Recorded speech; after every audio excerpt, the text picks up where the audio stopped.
दोस्तों नमस्कार, आप देख रहे हैं BR26 खेसारी और BR26 खेसारी चैनल में आपका स्वागत है। दोस्तों ट्रेंडिंग स्टार खेसारी लाल यादव जी एक बहुत ही बेहतरीन का रील बनाया है, जो कि रील सोशल मीडिया पर बहुत ही तेज़ी से वायरल हो रहा है।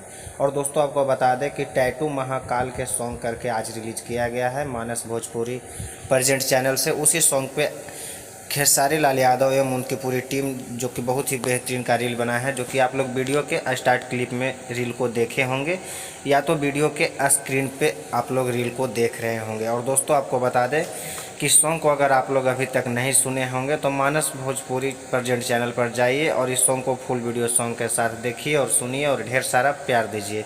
जो कि खेसारी लाल यादव इस सॉन्ग को गाए हैं एवं शिल्पी राय, जो कि बहुत ही बेहतरीन का सॉन्ग है। और दोस्तों अगर आप इस चैनल पर न्यू है तो चैनल को सब्सक्राइब करके बेल आइकन को ऑल कर लीजिए, ताकि आपको भोजपुरी से जुड़ी हर अपडेट आपको सबसे पहले मिलता रहे।